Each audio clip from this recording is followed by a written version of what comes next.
Okay, I think we're running here. I'm going to go over to the live stream. And if you're there and can hear this audio, would you say hi, please? And let us know you can hear. And in the meantime, I'll call this up on my phone and check there just to double check because I want to make sure the audio is live. Let's see. I'm going to go to here and let us know you can hear. Yeah, okay. So we're good. All right, thanks for your patience. We are so sorry that it took us this long to get going tonight. But welcome to the live stream.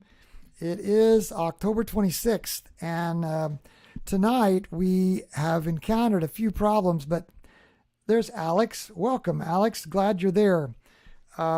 We have a saying around here in cloudy nights.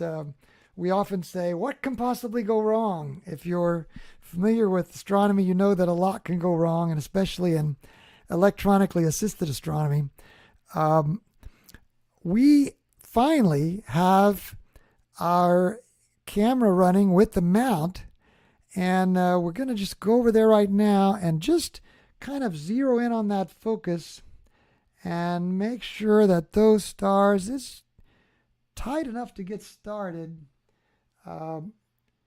We're projecting everything. Looks like we haven't started our tracking yet on our mount. So let's go back over to our mount, and we're going to say tracking enabled. So there you go. That's that. And let's see. I think the next thing we'll do is we're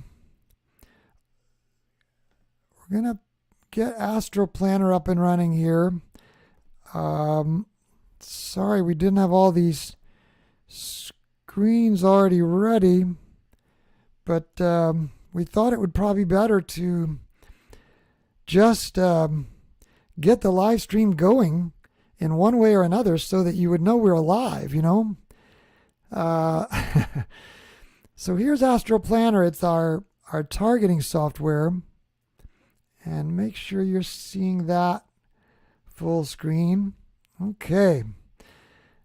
And let's do a sort on visibility and altitude.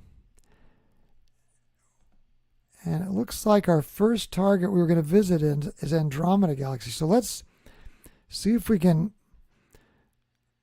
connect to the telescope. Yeah, looks like we're connected there. One other thing I would like to do is start our app that we use for we use an app for a planetarium program. And to do that now, the first thing we do is we start a thing called what's the proper order? First thing we start is a thing called ASCOM remote server. Okay, and that started okay. Then we start a thing called Alpaca scope, and oftentimes when we try to start this, it does not start successfully, and it didn't. It's looking at 192.168.50.180. So what we do now is we go over here and we say setup, and we go to server and we change this to 50.180. 50.180. That's going to restart that server. Okay. Now we try to restart the Alpaca scope.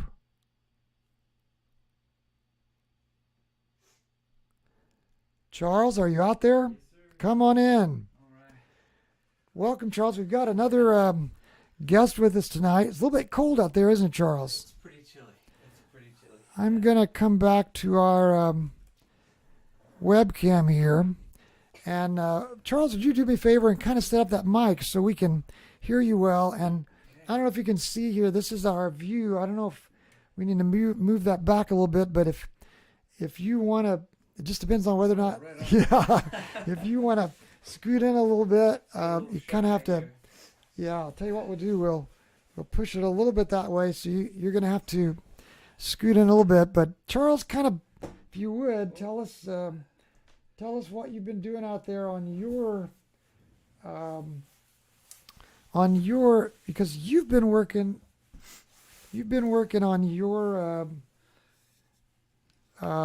camera out there, and tell us what your rig is and what you've experienced so far. Kind of give us an update. Right.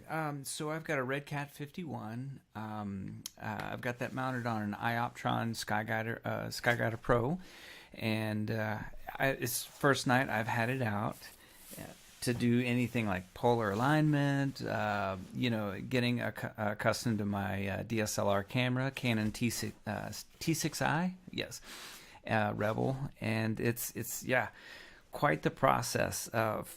Finding the target has been a real challenge. I feel like I got really lucky with landing in on Pleiades. And so right now I'm taking some continuous pictures out there. Are you? Yeah. I'm just gonna You're let kidding. it run. I'm gonna let it run. That's and, awesome. Let those batteries, just totally die out. Taking pictures of this thing. Good for you. So but it was quite the. It's a bit of a learning curve. It is, isn't it? Yeah. So this is your first night out. Yes, first night out. I've taken some pictures of the moon. Using the Red Cat and the DSLR, and it's been. I was like, oh, this. It's kind of get a taste for it. And but living where I do. I think it's like the light pollution is it a Bortle Bortle 5 8. at least. Yeah. Oh, Bortle 8 where 8. you are. Yeah. I mean it's we're like only like maybe a couple miles away from downtown. Oh so my goodness. It's pretty bad, and with the street lamps and everything, so it's nigh impossible to get shots of anything besides the moon. So this is the first night out. The stars are amazing tonight. They're dramatic, aren't they? The black sky. Yes, yeah. I mean, it's a wonderful night to shoot and to learn, and this is pretty amazing. It really is, Charles. It's great to have you, and just to be able to have, this spectrum of you're working on true astrophotography. I mean, that's like you've got your. What's your camera again? It's the Canon T6i. Your Canon T6i is right there fastened to that Red Cat, and you're doing true astrophotography. And then here we're trying to do EAA, so it's a neat spectrum to have on the live stream tonight, Charles. Thanks for joining us. Yeah, a lot warmer in here. I'll tell you. It is, isn't it? Yeah. I think I'm at the point that I'm going to try to connect. It always scares me to try to connect this. Because that didn't correct. That didn't connect correctly. I don't know why it does this sometimes. With this new Ioptron Commander, it never did this on a Skywatcher, but oftentimes when we connect with our Sky Safari program the first time, it thinks the scope is pointed toward the east. Oh. And I just think there's something out of whack. And a couple of times I've succeeded. I tell you what we'll do. I think what we'll do is we'll disconnect it temporarily. Okay. But I do want to go back here and try to find it. What we have to do is, so we found it there. So we've got now Astro Planner. We've got Sky Safari. I think we're going to move Sharp Cap down here. Here we can just do a full screen thing. Here's our webcam view. So I think we're finally about ready to go. Let's go back to Sharp Cap. And Charles, here we are able to look at this now. Now there is a way, if you think it'd be better, there is a setting in Sharp Cap that we could use the second screen just for the image. Mm-hmm. But I almost think that with you almost want to see the tech part, don't you? I think that would be interesting. Yeah, you don't want to just see the image up here. You want to see the tech part too. So right now what we're doing, you can see up there in the upper right, our exposure is 3 seconds. Okay. And right now our gain is on 400. And gain is like what you would call in astrophotography ISO. Okay. Mhm. Right. Okay. And it doesn't correspond it one to one. Okay. You have your ISO out there on what, 3200? 3200, right. And right. what exposure are you shooting at 3200? Let's see, I'm at 4 seconds. 5 seconds, I started to get like a little bit of, the stars started to stretch a little bit. Yeah, so a at little bit of 4 seconds, star it seems trailing. to be working. Yeah, Mhm. yeah. But your mount is tracking. It's tracking. Okay. Right, So maybe the polar alignment, or maybe something you think, because 5 seconds, how long should that mount track before you get star trailing? What's your opinion? Yeah. That's a Sky Guider. Well, I have a Sky Guider Pro. I have no experience with it, Yeah. so I've only seen other videos, and I feel like I'm kind of in 5 to 10 seconds. Yeah, okay, good. I'm looking here. We've got a guy on with us, Frank Rossetti. He's from up in Schenectady, and he might know what a Sky Guider is supposed to track, how many seconds it should be good to track for. We also got Jeff Horn. He's actually set up his gear. He's got an Edge 8 with the Hyperstar. So I think that ends up being pretty much the same as the RASA at F2 something, I think, if I remember right. And Jeff, you might correct me if you're still listening in or if you had to go to your equipment. We also had a viewer, Alex, that was on a while ago. And I don't know, Alex, if you're still, is that your Alex? Yes. Oh, so she's here in Louisville. Hello. So Alex already reported.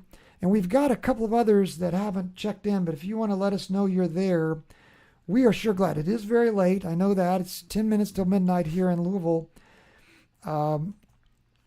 Okay, I think we're tracking now. Our focus is not perfect. So I tell you what we're going to do.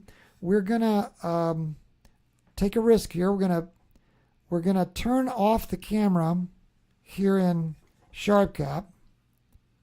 And we're going to close SharpCap. And we're going to go to Nina. Now, Nina is something that astrophotographers use, Charles. You might be interested in that. Now, I've seen it about. Right. But, Let's again. see. I'm thinking about to get our folks going here with us. Let's just put them on the webcam. What we're doing here in Nina is we're connecting to the camera, and then I think to make this work, we also have to connect to the focuser. All right.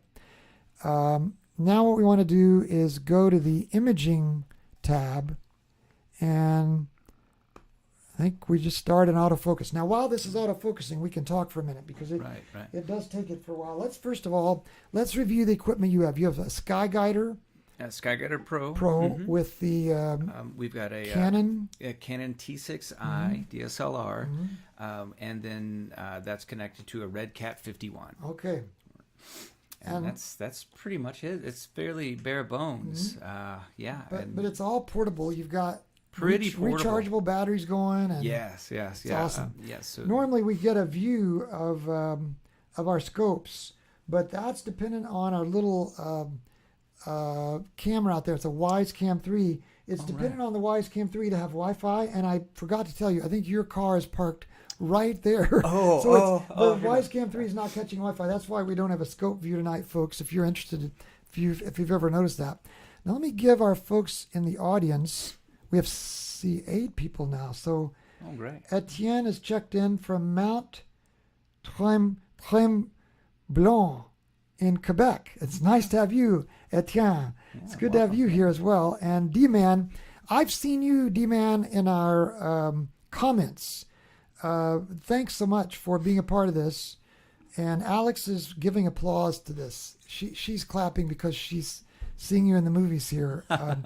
D-Man, it's nice to have you from Arizona. I have a feeling that your weather in Arizona is a little bit more temperate than ours. We are down to like 40, I think, already here, temperature-wise. Let's go to our streaming software and see if we can't find Nina. Let's add a screen for Nina. And then here we're going to say, do a window capture, Nina window Then here we're in the Nina window, and it's obviously capturing the chrome. We're going to go to this. Now, this will enable our folks to see a little bit better view of what's going on here. So I'll leave that view while we talk.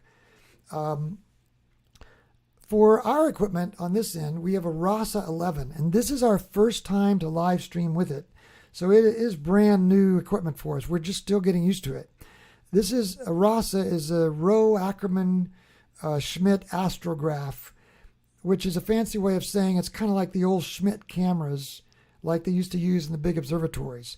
And what is characteristic about this Schmidt architecture for a telescope is it basically tries to make the path of light as simple as possible. So the light comes in the front of the scope, it passes through a kind of lens, which you might call the front corrector plate.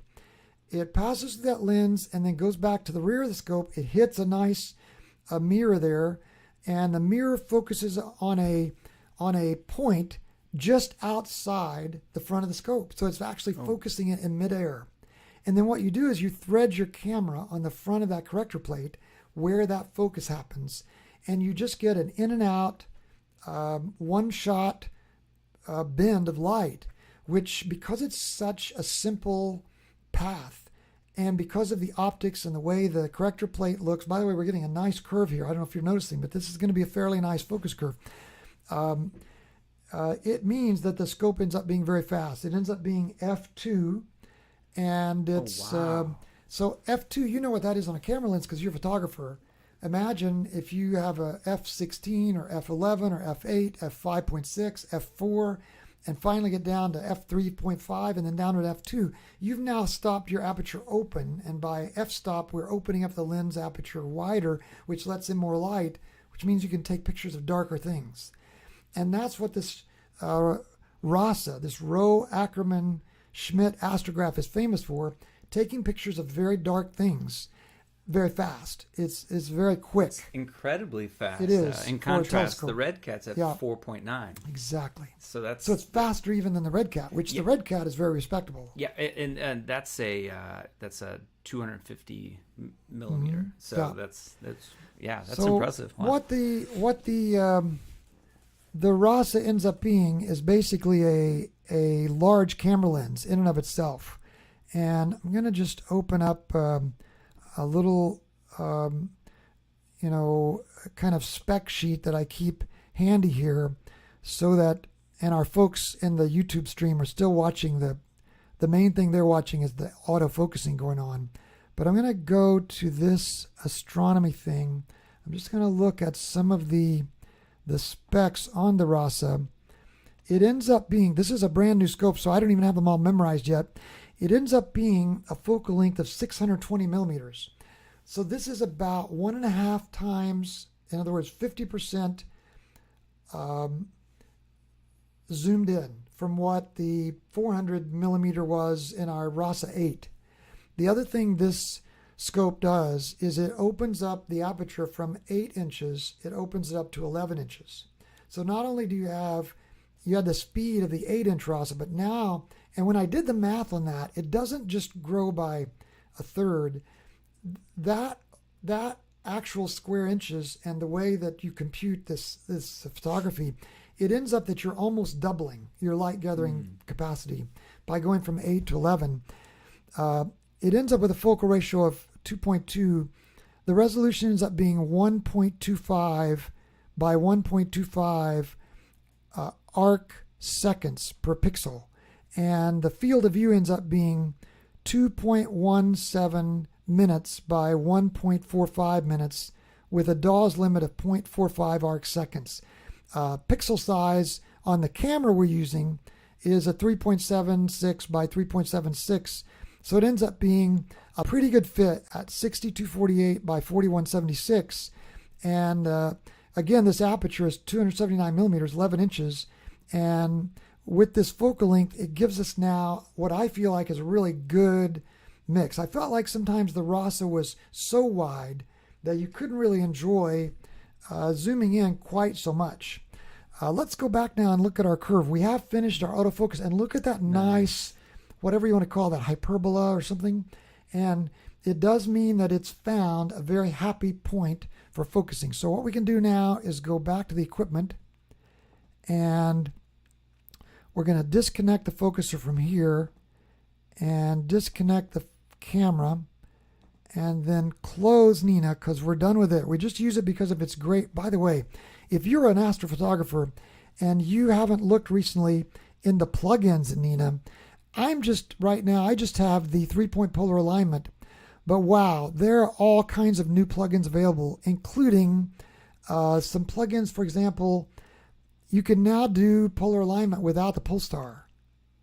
And there are also new plugins. Look at this. We're going to check for updates. New plugins that let you see a 3D image of your scope while it's moving around the sky. So I think that's cool. The bottom line is these plugins are now progressing extremely quickly. Here's that plugin that lets you see your 3D alignment. We're not going to stay in Nina, but I just think if you are an astrophotographer and you haven't been using Nina, it is definitely worth checking out because there is such good progress on it. So now let's open SharpCap back up. And the reason why you have to close SharpCap first is SharpCap kind of grabs hold of your equipment. For instance, the focuser, once it grabs hold of the focuser and grabs hold of your camera, it won't let anything else use it. And you can't go over to Nina and get anything done. So we're going to go back again to 4 seconds at gain 400 here and just shoot that first frame and make sure everything's right. Let's look in the stream here. We do have D-Man saying, oh my goodness, D-Man, do you have a RASA 36? Is that what you're saying? Oh my goodness, a RASA 36. It's like a observatory grade. Now, to be fair, it's not, I don't think it's truly 36 inches. I think it's around 14 inches. That 36 is something else. They just want to make it. Tell me, D-Man, are we right? It's not a 36-inch scope. I think it's around a 14-inch scope, but 36 must be centimeters or something, you know. D-Man says it's 55. Yes, he's saying it's 36 centimeters. So don't think he's got this 36-inch wide, it's a yard-wide scope. But it is observatory grade. I mean, and, you know, That's to be amazing. fair, D-Man, if you're still watching here, that is an extremely nice scope. Yeah. I mean, you almost have to have an observatory. Yeah, 14 inches is what he's saying there. So I don't know if you have your phone, but if you want, you can go onto the stream and you can monitor the comments while we're going here. Right. And that way you can sort of keep up with those, Charles, if you want. And I think that might be easier because sometimes it's true. I miss them. I get so involved in the optics of what we're doing here. So this is zoomed in 100%. This is much better autofocus now. Look at those pinpoint stars now that we're seeing.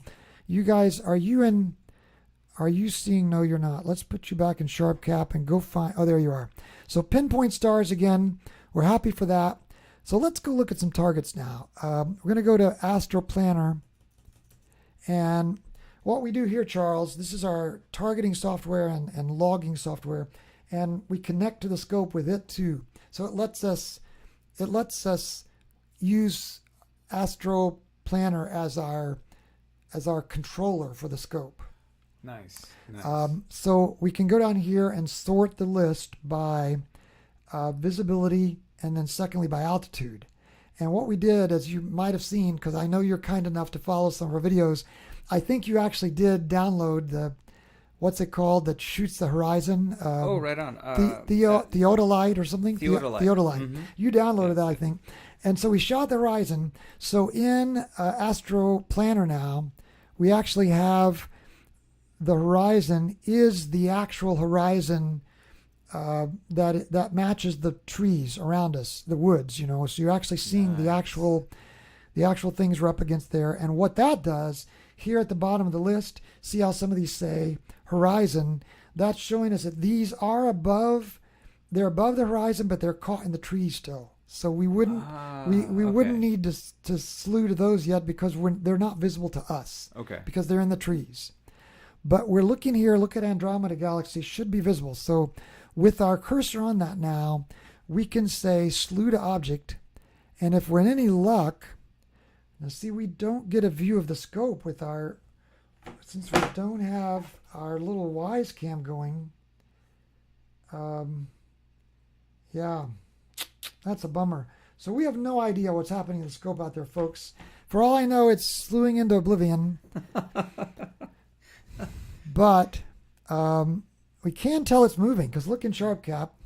Let's put our kind YouTube viewers, put them back in SharpCap so they can see what we're seeing here. Oh my goodness, D-Man has a plane wave mount, which is arguably the best mount for that RASA 36. It's a plane wave L500. Man, D-Man, do you work for a university or something? How is that possible? How? You've got to like work for a university or something. Anyway, you can see we're still moving the scope around out there, which could be good, could be bad. We don't have a view of the scope tonight, folks, and who knows if it's going to point to the right place. So what we'll do is we will now try to go to our Sky Safari, and we'll look for M31 here, and we'll center that. So that's where M31 should be.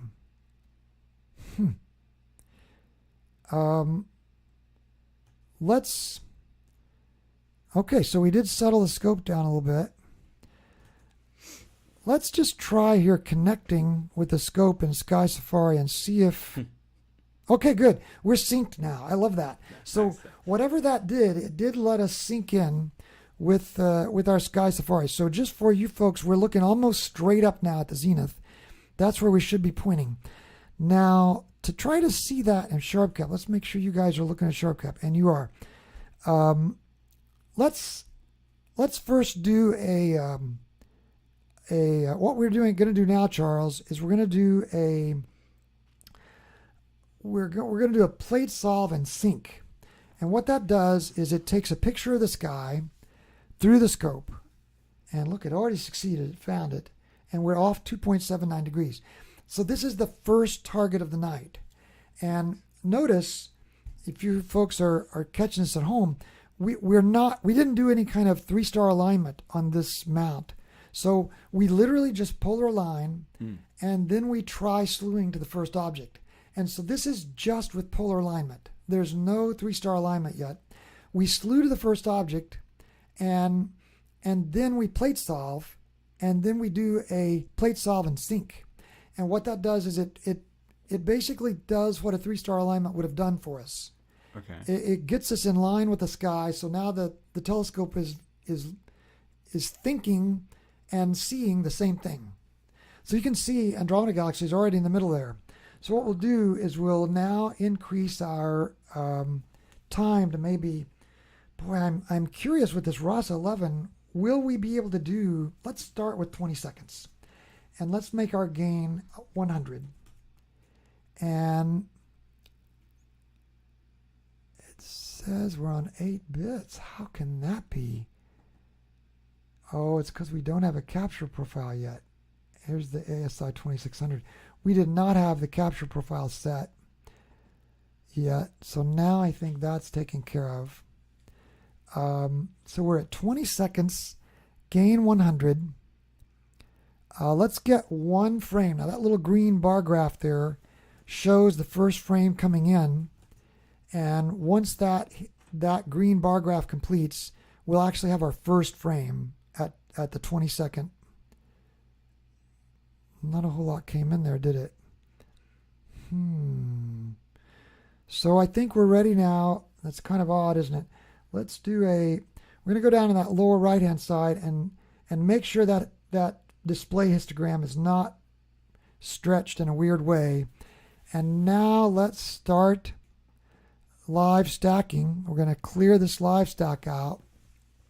So what live stacking does is it takes a 20-second picture of the image, and then it starts another 20-second picture, and the software is smart enough to align those star points, and it starts stacking those live. Now, you would do that in astrophotography.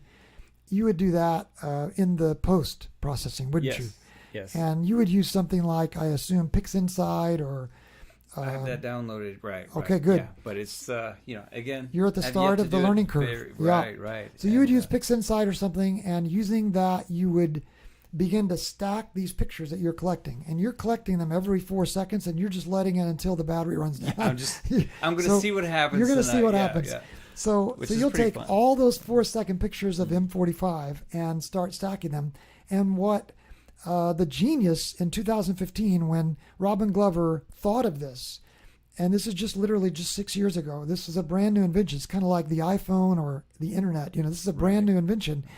When 6 years ago, when Robin Glover thought of this, he said, let's do stacking in the moment so that a person could see what the object might look like. And I heard him in an interview. The interviewer asked, did you know that they might start being satisfied with just looking at it? And he said, well, I kind of thought that would be interesting, but I really don't know if he ever actually came out and admitted that he had essentially made it possible to do electronically assisted astronomy with his new product. And then the second thing he did is he gives it away practically. It's like $15 a year.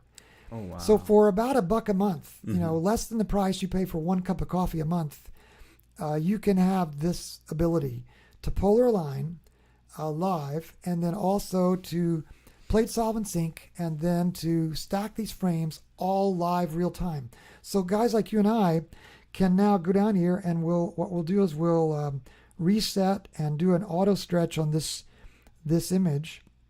We'll do a little color balancing act. That looks like we've got some dew on the collector plate, maybe, which I don't like that idea, but I could be wrong. And then we'll bring this in. Yeah, that's looking like there's a little bit of dew there, which I don't know. That means our dew strips are not performing like they should. Or maybe this time is not quite enough. Maybe 20 seconds at gain 100 with just 8 frames stacked, 2 minutes maybe is not quite enough. But that's not what Andromeda should look like. We're getting mist or something. And look, these stars don't look perfect either. Look at those. So something's awry. Kind of squarish. Yeah, exactly. Let's zoom in there and start looking. No, they're not as bad as I thought. But look at the way that definitely looks like some dew on the corrector plate. I wonder if it's because it's just a dewy night, but maybe I just don't have that dew strap adjusted correctly. I tell you what we're going to do, Charles. We're going to leave you with the broadcast. Oh. And I am literally going to go out. Just so you know, our telescope's about 200 feet out in a field by itself. Mm-hmm. And we're in a nice warm control room here, and we connect these with a special set of equipment. You can maybe see it off the back here, an Icron Raven, and it's the 3104 that Icron makes. It basically puts the telescope mount signal and the camera signal over an Cat6 Ethernet cable, and then it lets us pass it up to 300 feet. So we use that Cat7 cable, Cat6 cable to bring it into us, and then we reconvert it back into a USB 3 and a USB 2 signal, and that way we can look at it here. And Doug, we've got Dennis Luttrell. Dennis, welcome. From Colorado. Colorado is on now. Lots of saving, D-Man says. So he does not work for a university. He just has saved. Plus, he is like a computer programmer or a university teacher or something. Now that, Mike, you'll want to stay fairly close. I mean, it's designed for 5. Okay. So you might want to loosen that little adjustment there and bring it up, because I'm going to run out and just check out the dew situation here. Can't really say, Doug. I've got a whole lot to say here. Oh, really? Yeah. Well, all this is. I feel like I'm on Star Trek Enterprise. Kind of tell your story. I'm going to stretch this one more time. I'm going to reset this and stretch it. This is not what Andromeda Galaxy should look like. So Now, I would be curious to know if we have anybody watching who started out with a DSLR connected with a good small question. scope, and what their question. experience would be like. Mhm. So yeah, just chime in if you guys have any input, any experience with that, because it would be really neat to learn a little bit tonight. And maybe I can go out to the field and apply some of that. Okay, there you go. You are on, Charles. This entire live stream rests on your shoulders now. I'm going to go out and try to figure out why we're getting dew on our collector plate. The future of your channel is in my hands. I don't know. I don't know if you want to. The collector plate is up front, and we are aiming straight up. So now the dew is falling right down, but either it's raining or there are some clouds out there. Yeah, or too something. clear of a night for rain, certainly. So I'll be right back. Oh, right on, right on.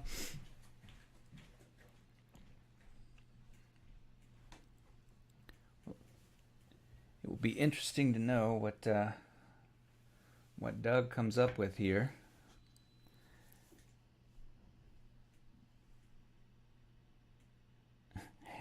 Yeah, thanks, Dennis. It's all crickets here, I can tell you that.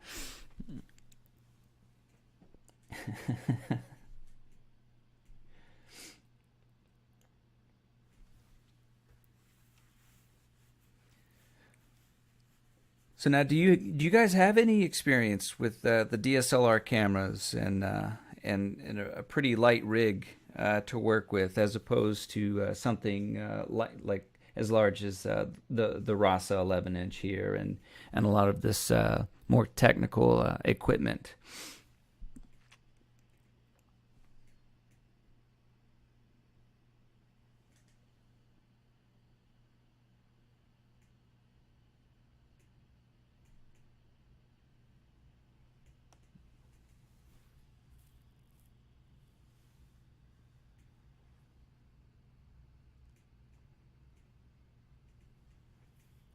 Larry Fraley, welcome from Phoenix.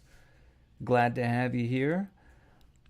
We are just focused in on the Andromeda Galaxy, and we are running into what appears to be some dew on the, hopefully not on the lens here. Doug is outside actually checking it out, and he's looking into it.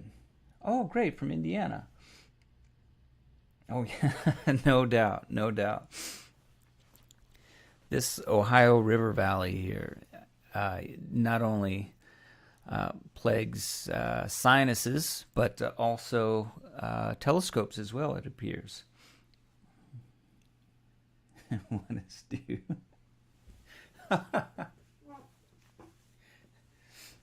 Well, if you have to ask.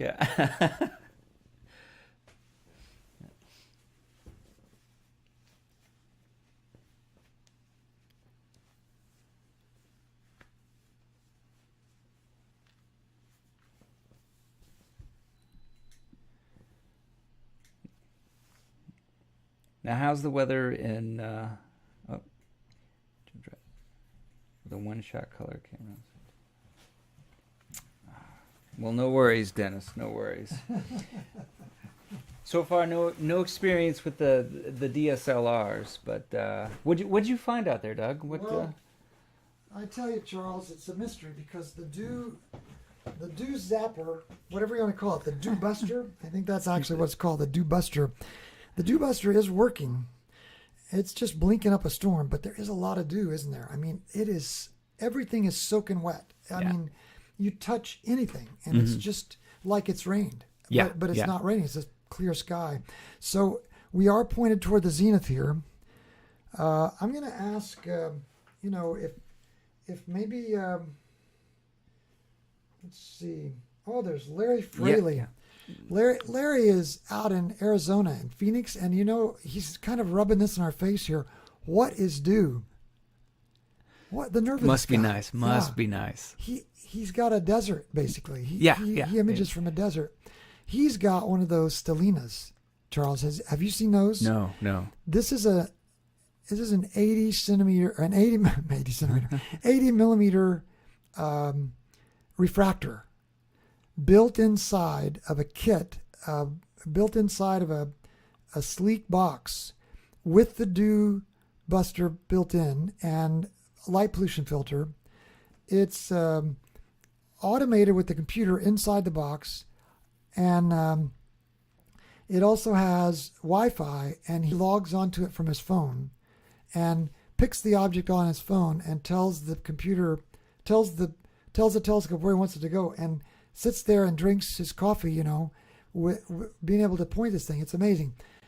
Dennis is saying try clicking on the auto stretch in the histogram. We've done that twice, Dennis, but we will try again. Curtis says for EAA with the DSLR, you might want to consider using Astro Toaster for stacking. Oh, interesting. Okay. So you can do that live with Astro Toaster, just like SharpCap is with. As long as you can control the DSLR and send images to a monitoring folder, it'll work. So basically, what you're doing is you're telling Astro Toaster what folder to watch, but now you would have to have a laptop in the field. Yes. And that's a hassle for you, I know, because I know when we talked about this, you said, well, I don't want to run a computer, you know, right now. Right. It's So, a little intimidating for me at this point. Oh, it's intimidating for all of us, Charles. Polar alignment tonight was intimidating, you know. So. Yeah, it's intimidating for all of us. I've been doing this now, I started mid-December last year. So this is going on like 10 months. And of course, I've switched equipment and I've switched arrangements several times. So that's hard. But it's really super intimidating. Okay, so Dennis says, try the auto stretch of this histogram again. So we're going to do that again. And then we're going to pull this peak over here. There is dew there, I think.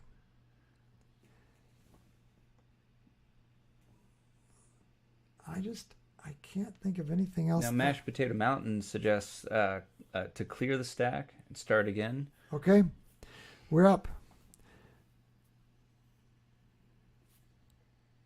Mashed Potato Mountain. I don't know if we've seen your name here before. Where do you live, Mashed Potato? What kind of a name is that, Mashed Potato Mountain? And is there dew where you're from? And yeah, that's right. Is there dew? What is the DSLR make and model again? Is the Canon? Oh, Canon T6i. T6i. And that's connected to a Red Cat 51. Uh-huh. And we're on an Ioptron Skyguider Pro. No, that's not it's late. It's been a long day. Oh, I bet. That's not what that should look like. Tell you what, let's also go to a different target that we can predict a little better, because this is not what Andromeda should look like, is it? Let's just stop that live stacking, because this is not a very successful Andromeda. And let's go back over. Let's set this back again on 3 seconds and click it. By the way, I have a little new thing program that does this for me. Why am I doing all this manually? Putting that on 400, and you got inspired by that slim rig out there. yeah, that's right.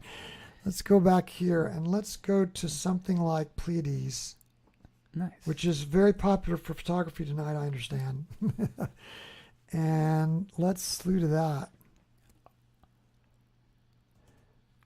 By the way, I did check out. Look at the way in Sky Safari now we can follow the scope. That's a little more comforting. Let me get over here and get our folks over to Sky Safari so they can see this happening. We can basically, that rectangle that you see there, that's the field of view of the scope. So you can kind of watch it trace through the nighttime sky here. There, Curtis is talking to you, Charles. Oh, for Canon. Backyard EOS. Yeah, that's a Canon-specific program. Mm. Backyard Nice, EOS. nice. And I think it's free. It's free. Great suggestion there, and Yeah. I'll look that up as soon as I can. Actually. Oh, NorCal Night Sky says the black level is too far to the right. The black level is too far to the right. You know, it's possible, but I will say this, NorCal Night Sky, we we always ran it there in on the RASA 8. We always ran it there. So it could be that it is too far, but it would definitely be different. Mashed potato mountain, be careful not to stretch it twice. Right. We had cleared the side display stretch. We had cleared that and not auto stretched it again. So it shouldn't have been stretched twice. Okay, so now you can see our field of view is indeed spot on with Messier 45. So even though we don't have our scope view tonight, let's try that again. We could try. Let me just make sure this thing is on the right Wi-Fi. Let me do that real quick because it is bothersome not be able to watch the scope, isn't it?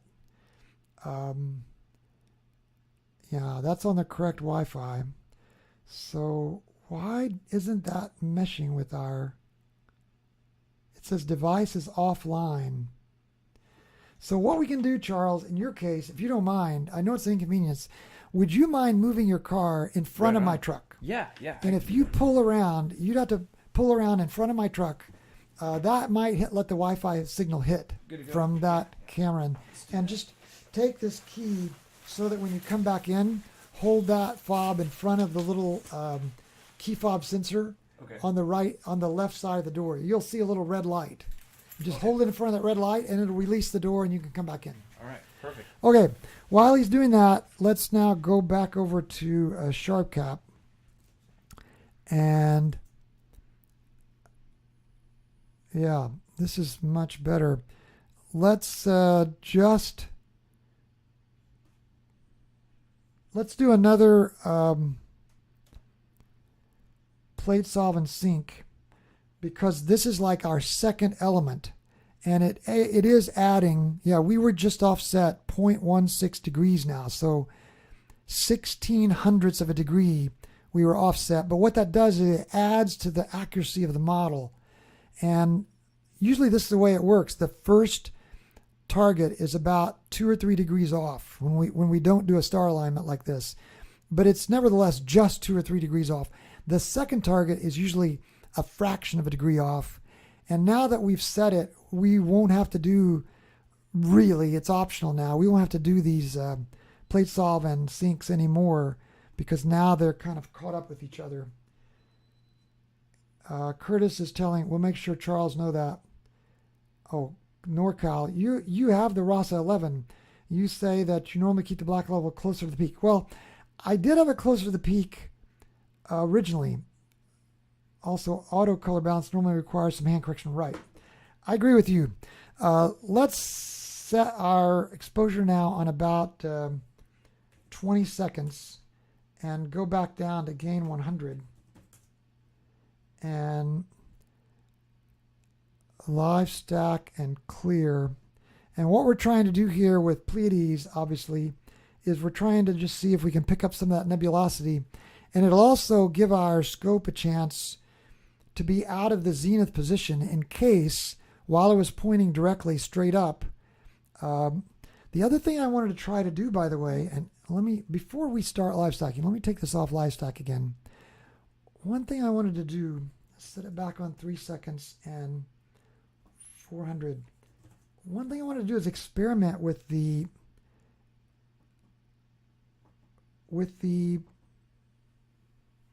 what's it called? What does SharpCap call it? The invert? Because I have never used that. Where you flip it horizontally. What's that called in SharpCap?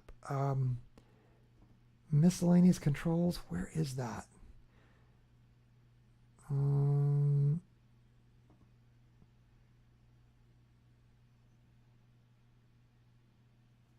Yes, we're getting a dome, Dennis. It's on order, but they haven't told us exactly when. The last time I heard it, they said 4 to 6 more weeks. And I'm hoping that dome will help us when we're headed. Of course, we've got a dew buster going.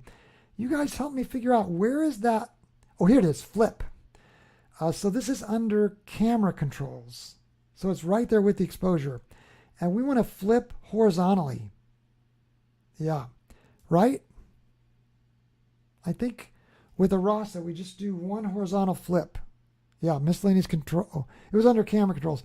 And Dennis, if you have, or NorCal Night Sky, don't we just want to do one horizontal flip with a RASA, and we don't have to do the vertical flip, I think. So now let's put that back on 20 seconds and 100 gain. And now let's live stack and clear that stack. It's probably in port somewhere.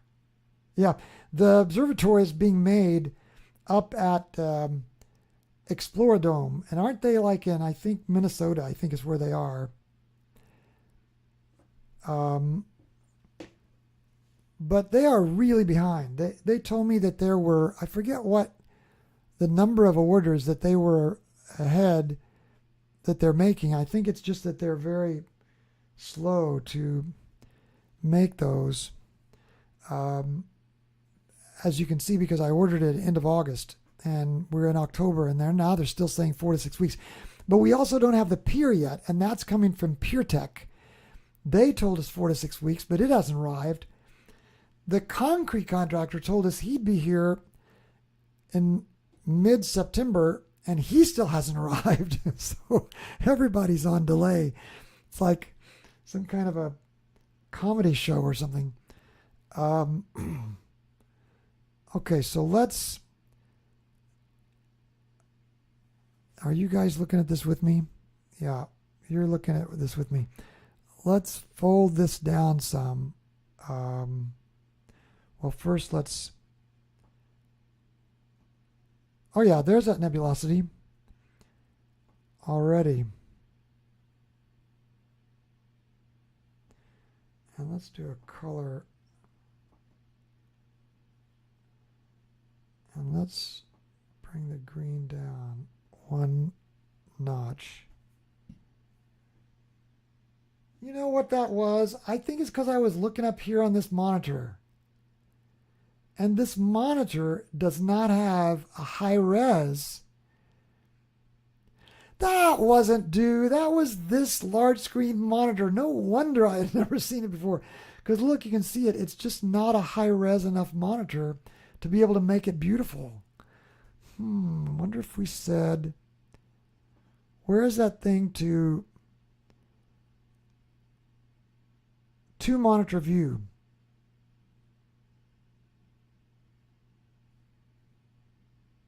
Now what do we do? I put it on two monitor view. Have you guys ever used, excited for you to get it? I built a roll-off for mine and love the ease of startup. Oh, I can't imagine this. Because tonight I was a half an hour late.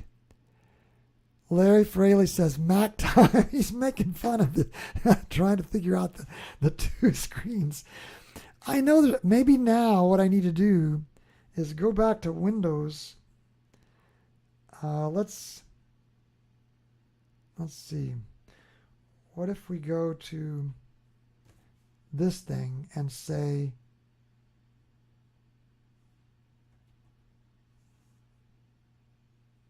I don't know how to do this, guys. It's not extend, is it? Under view. Yeah, we found the two monitor view and we put it on two monitor view. But now how do we get it to work?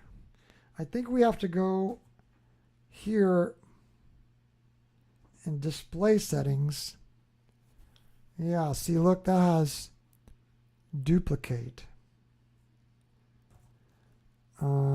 Is it extend?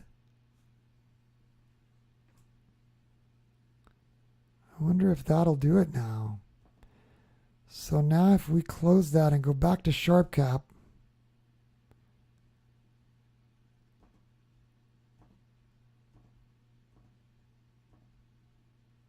oh, I've got them reversed. Oh, brother. See, I'm seeing the image on mine, so there's some way to do that too. Larry Fraley's making fun.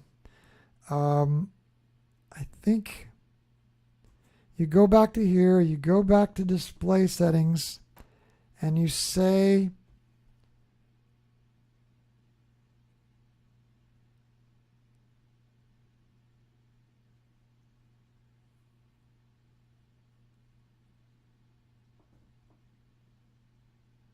Where is that?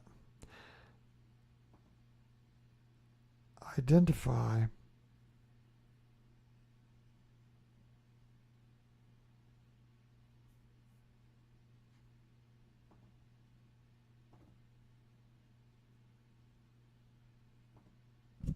Now if I go back to SharpCap, what happens? Nope, I'm in the wrong thing. So let's go here and identify. Still, it's got me on my laptop screen seeing this. Maybe I need to get out of SharpCap.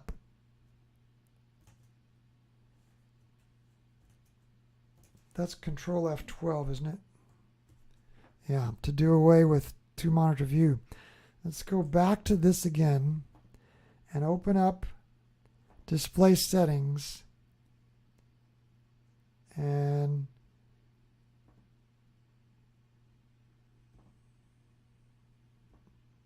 monitor 1 detect. Didn't detect another display. Monitor 1 identify.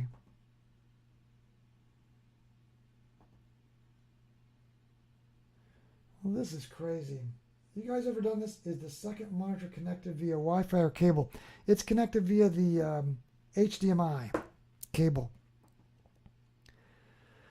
There should be a way to do this. Let's go back to SharpCap now and choose that second monitor view.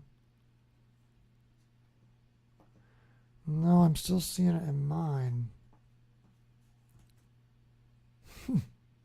So obviously this was not correct.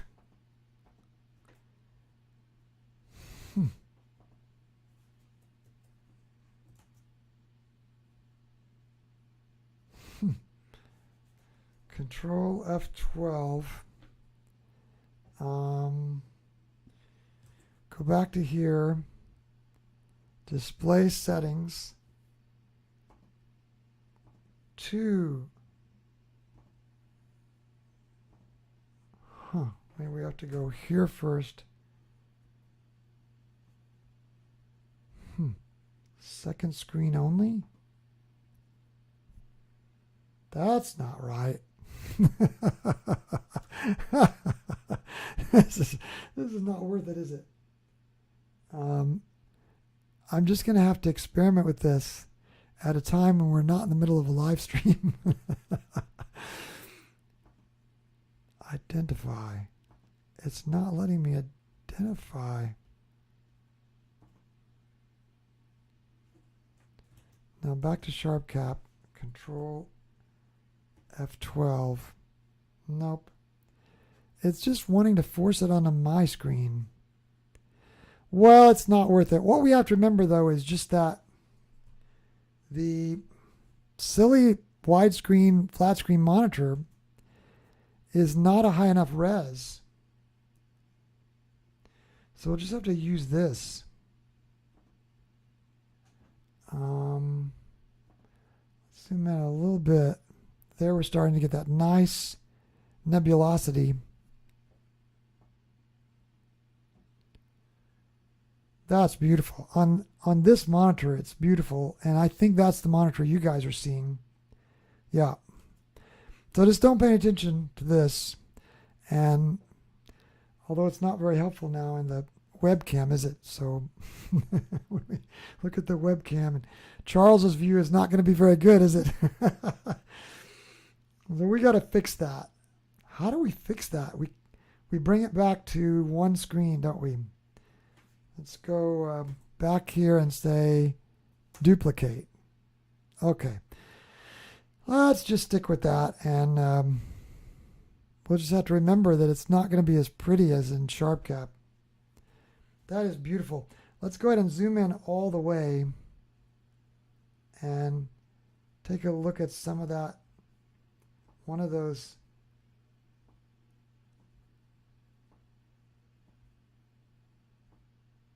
Look at those brush strokes. It just looks like an artist took a paintbrush and brushed a canvas with that beautiful nebulosity.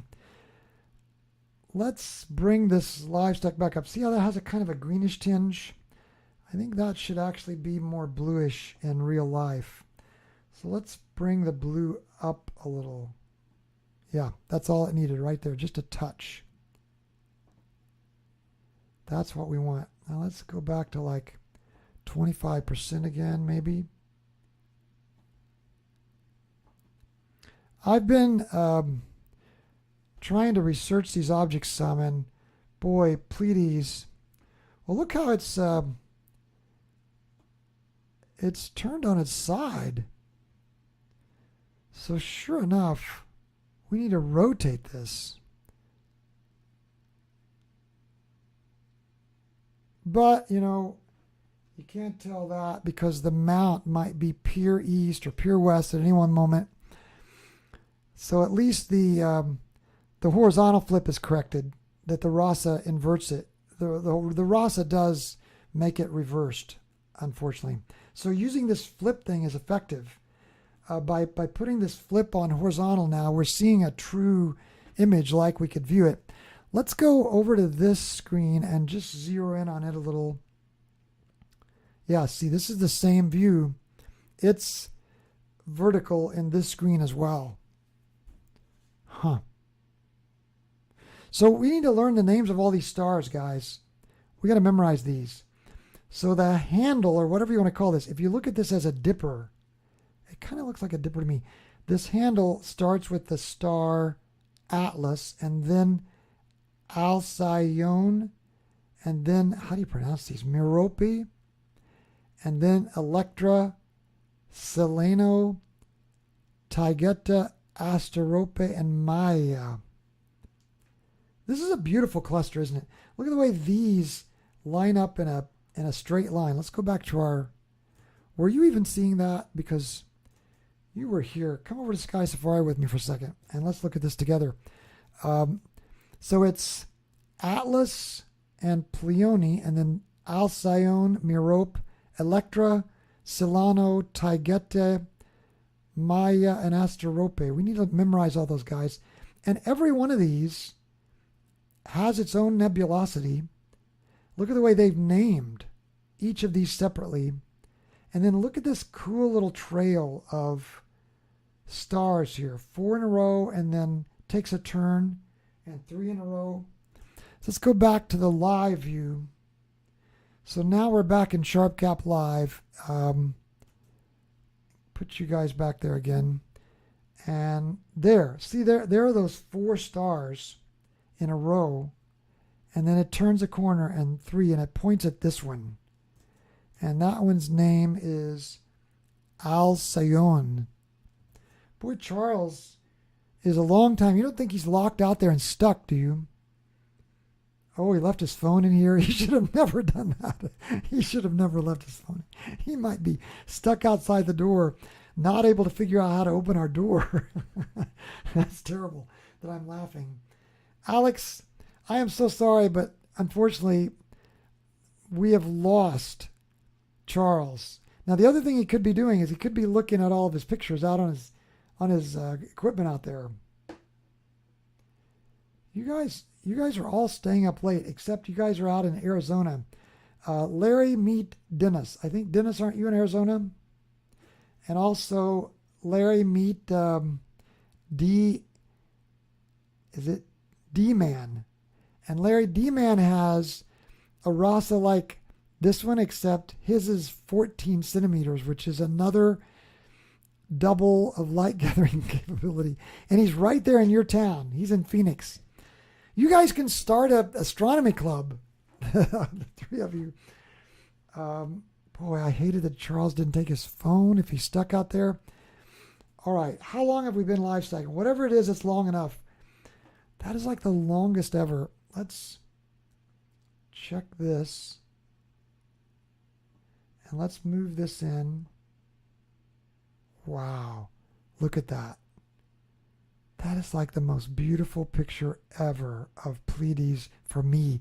I've never seen a live view of Pleiades that brush painted. Let's go out a little more so we can see the whole thing. Maybe just all the way out. It looks better that way, doesn't it? Are you looking at this? Are you guys seeing this live? Yes, you are. So let's save that now as seen. Let's get our live stacking panel back up here and save exactly as seen. Now that's putting those in SharpCap captures. That's a good naming nomenclature there. And let's stop the live stacking. Wow. Whew. I am liking this RASA 11. Now that we know it was this funny flat screen TV, I think we only paid like $300 for it, and it was like 5 years ago. So I'm kind of ashamed now that I thought it would work for this, but now it's mounted on this mount. So no, we can use any flat screen. So now we've sorted the list, and let's just start our trek now. Let's go to this Triangulum Galaxy. I wish we could see this thing. Hey, let's try to connect. If he's moved his car. Oh, we can. Oh my goodness, that's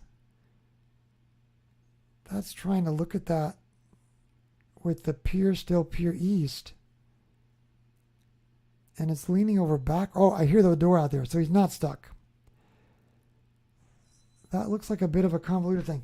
Now that we're seeing this, I think we can let you guys see it. But let's get the live stack started. Charles, I was so afraid you were locked out. Oh no, I'm so sorry. Well, you didn't take your phone. I've told all of our listeners here that you were locked out, and I think Alex already called Mountain Rescue to come after you. Before I forget, do you mind if I take my keys back? Yes, of course, yes. I don't want to get locked out, because if we get locked out, we're stuck. My hand was froze around them. Oh, I bet. Whatever you did to the car, it worked. So now we've got our camera. Mashed Potato Mountain says, anyone think the sky is clearer since all the lockdowns, with less pollution just since a year ago? Not with the fires out west, Mashed Potato Mountain. Those guys have been complaining. D-Man, zoom in on Merope and you might be able to see IC349. Rats! Why didn't I see your message before we moved? Look how the scope is leaning over backwards. It's not very good, is it? Wow. That's like a... After we get live stacking started here for these guys, we are going to go get them so they can see the outdoor, the scope cam view. All right, let's just assume that we're in. Let's do one more check. Since we are looking past the meridian here, let's put this on. You guys know I'm shooting now with flats and darks and camera sensor analysis. My first time in my life. Let's do this plate solve and sync. Oh my goodness, that is so fast, and we're only 0.04 of a degree off. So you see, from then on, it's kind of optional whether you plate solve and sync anymore. 0.04 of a degree, that's probably not worth wasting the time, is it? But we are aligned now, so we can... Oh, I'll show you what else I've been working on. Are you guys looking at this, or are you looking at... Yeah, you're looking at this. I've been working on these sequencing things. When I get ready to start imaging, I think I can click Start Imaging, and it takes care of everything for me. And then I think I close this. Let's look and see what it did. It set the exposure to 20 seconds. It set the gain to 100. It changes the histogram for you. It starts live stacking. It waits 2 seconds and it resets live stacking. And then it finishes. So now we can close this. So that's all because SharpCap's famous inventor Robin Glover has now built a programming code inside of SharpCap to let you program steps like this. Charles, can you believe that? It's amazing. It's like amazing. He's given us the power to be able to program things. This is supposed to be the Triangulum Galaxy. You know what we But also the figured time out? you're saving too. I know. Yeah, It is. This could be it a takes, 2-day job, easy, Yeah. where you shoot all your Zip, zip, zip, pictures zip, in zip, one zip, zip. night. Right. Yeah. The next Sequences day them. you've got to stack Exactly. it all. Yeah. Exactly. So this is amazing. This is the Triangulum Galaxy. It's M33. And what we figured out was the flat screen is 4 or 5 years old, and I think we paid $300 for it 4 or 5 years ago, and it's just lower res Okay. flat screen. So you can't look at this as if it's like the real thing, but the view that you actually are able to see if you get back on the live stream, is a better view because it's taking it directly from here. And okay. So we are live stacking open now. that up. Let's do a color balance again. Yeah, that straightened out that sky a little better. And I really like the black point that we have set in the sequence. And hats off to Mike Jerry, who images from Death Valley, because he actually got me started on the core for these sequences. And I had tried it once or twice, and I had tried to do too much, and it actually pushed me out into oblivion, and it was like lost. So what I was trying to do is program too many things at once. And what Mike Jerry did, I noticed on his sequence, is he just did the basics, and so I kind of followed what he did, and sure enough, it's so nice, to be able to automate all those steps. Okay, so we're 2 minutes on this galaxy. Let's fold this panel here. No, let's leave it there for a second. Let's zoom in. Boy, I still think that the resolution, maybe it's because we're matching the resolution on this this panel. So in other words, what my laptop has done is my laptop has said, since you're trying to view this on a monitor that's lower res, I'm going to make your monitor lower res. And so I'm not used to seeing this resolution in these images. Fortunately, the live stack will save the camera's resolution, not what we're seeing here in this monitor, but we are starting to see this galaxy starting to form here. You can start to see the way it's throwing its arms out there in the darkness. And let's go over to Sky Safari and go to M33. Another thing we can do now, I don't know if I have this set up. Let me go over here and see. I don't think I have this set up right now, but let's try it. Let me just add an audio input capture of what we need to capture is what would you call that? The display audio. And let's find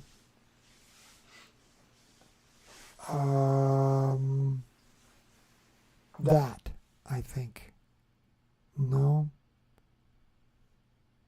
Wow, maybe we don't need this. Maybe it's going to give us... Let's just try it, and let's see if...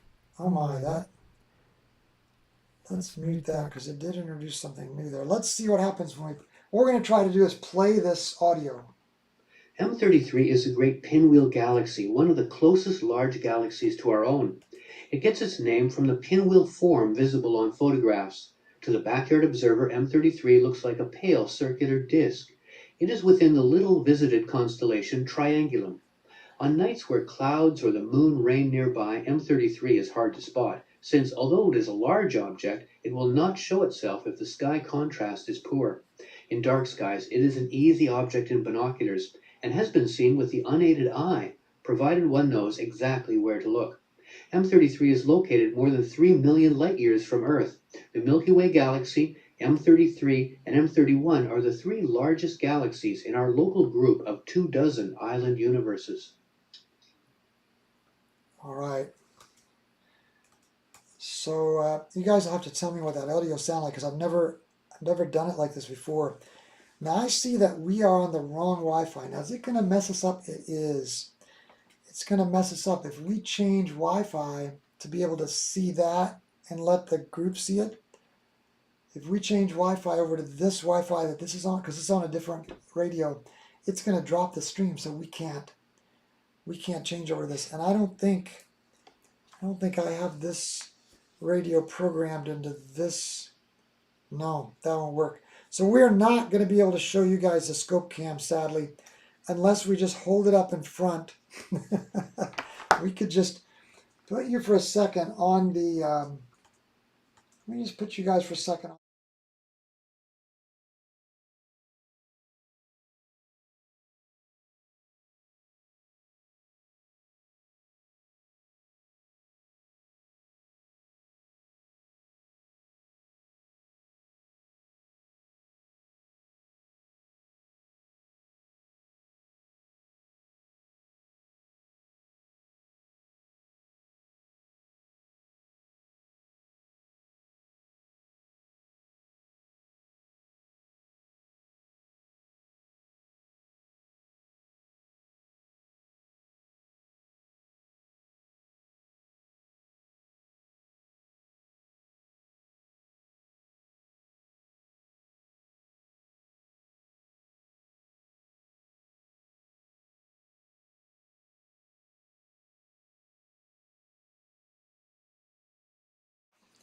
Let's go back here now, and this isn't as good of resolution because, so I wonder if we just need to, since you're watching it there.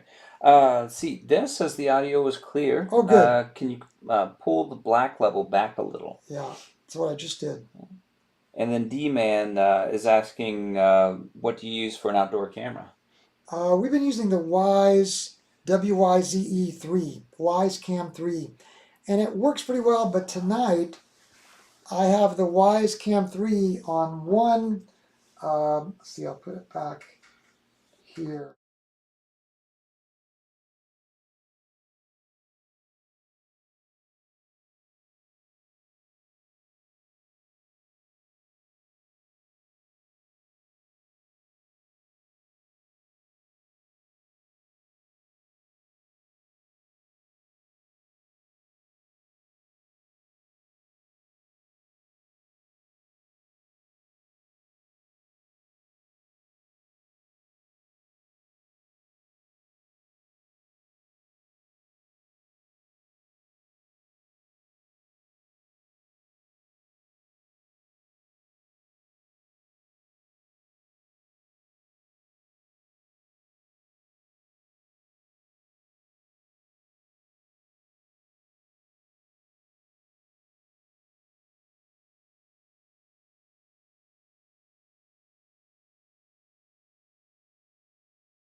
To SharpCap, and anyway, the Wyze Cam 3 is on a different server. It's on a different radio, and I inconveniently let my laptop be on another radio we have here at the office, and so they're on two different radios. And for this to be able to broadcast to the viewers, it all has to be on the same Wi-Fi for that to work. So that's why we can't let them see it through the broadcast. They have to look at it the old-fashioned way with you holding the iPad up for them. Which is not very reliable. No, it's not a very good. Okay, back in SharpCap, look at this black level. I don't think we need to do another color alignment here. Okay. We got mashed potato here. Adjust your display histogram colors before live stacking. It seems your red, blue, and green peaks are off on the display histogram. It does, doesn't it? Yeah, we're going to have to manually.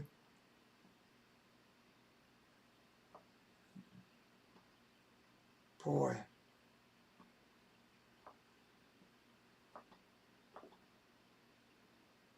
It's ugly, isn't it? And then I wonder if this,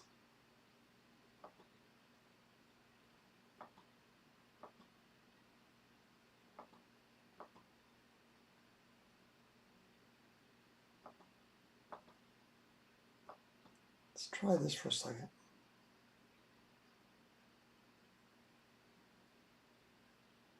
That's just wild, isn't it? Totally ugly. I'm wondering if we ought to drop this second monitor altogether. Let's go back and say PC screen only and unplug that monitor. So right here is where we need to unplug it. And then I wonder if our resolution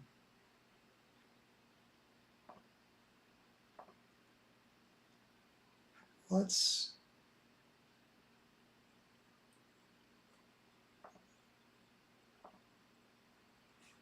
wonder if that resolution is getting messed up because we had that flat screen monitor there.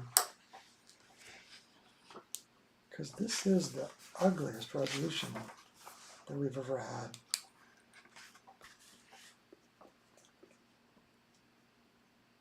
The laptop screen,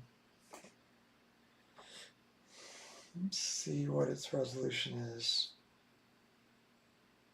1920 by 1080. But it's capable of a lot more than that. It's capable of 1680 by 1050. Let's keep those changes. 1680 by 1050.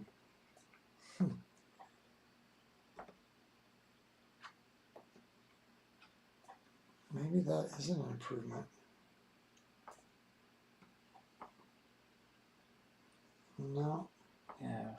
Here, Mashed Potato says you have to adjust the display histogram colors before starting the live stack. It has let us change them before, but I mean, he might be right, but we have previously been able to adjust them during the live stack previously. Oh, the display histogram. He's saying over here to the right. Oh, correct. Yes. Yeah, sorry about that. Displays. But it did make a difference. See, look, it is affecting it. It is causing an effect. Now, whether or not it's a positive one, I don't know, but we did reset it at least. Let's do this color balance.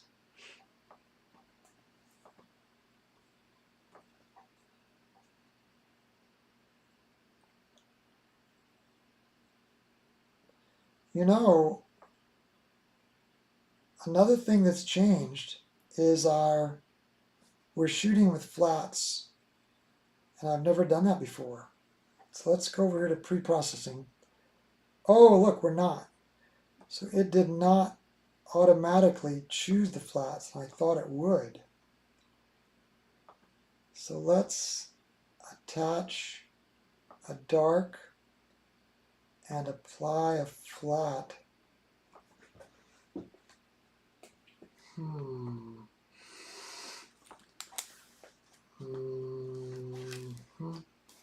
Flats.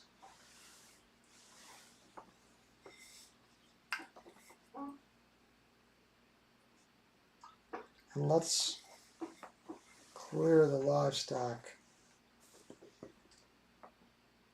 I don't know if that's going to make a difference or not.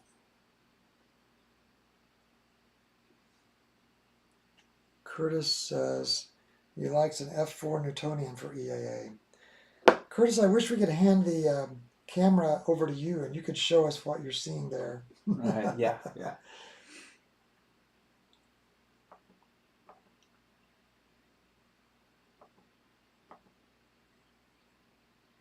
So there D-Man's got some suggestions here too. Reset auto stretch before new live stack. Okay, so let's just close out the live stack and reset this display histogram.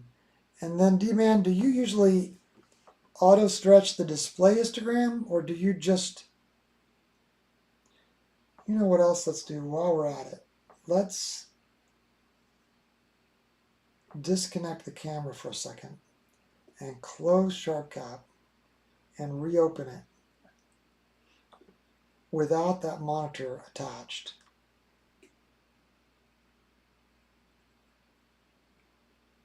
And attach the camera again.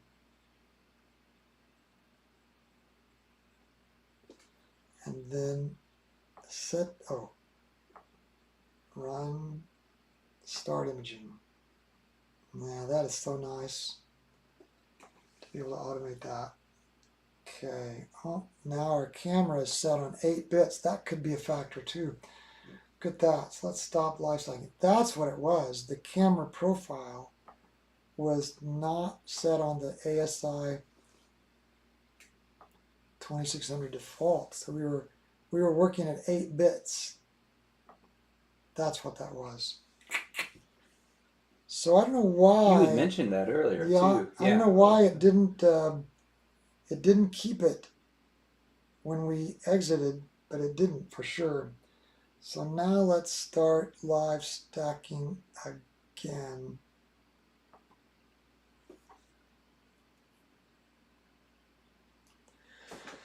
Okay, so let's review.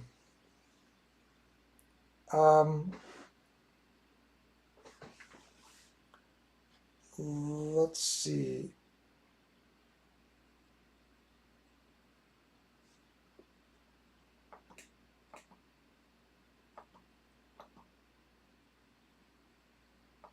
Yeah, that's what that was. It was that we were at 8 bits. That is exactly what you would expect to see if you're imaging at 8 bits. It's like 640 by 480 kind of look, you know. So now I'm interested to go back and plug this back in again. Because that was definitely the problem. We were at 8 bits.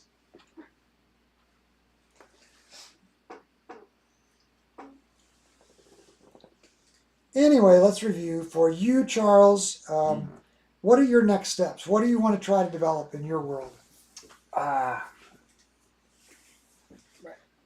think equipment familiarity right now is top priority. We're gonna have some nice nights coming up here, so I think I just need to get out and not worry so much about targets and getting pretty pictures so much as getting accustomed to working with my equipment, getting it set up, broke down, kind of that muscle memory, so to speak. Right.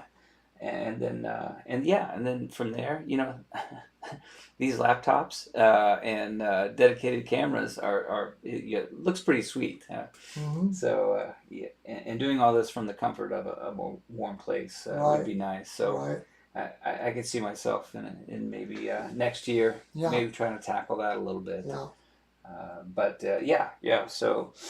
And for you starting out, even just a $50 active USB cable would get you at, say, 26 feet or whatever that is. I forget the exact number of feet.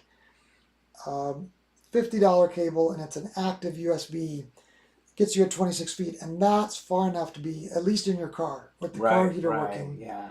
I operated for the first, I would say, I operated for the first 6 months out of my truck. I was sitting in the truck with that 25-foot cable, and the scope was outside, completely covered with frost.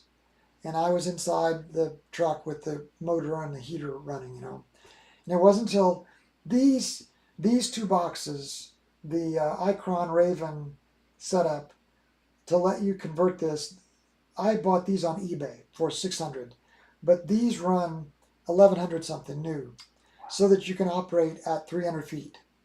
And you're probably saying, well, I don't need to be 300 feet, because I'm going to go out to a dark sky spot and I'm going to be inside my car with the heater, So that's a lot more affordable way to do it. You save at least 600 eBay or 1,100 if you have to buy them new.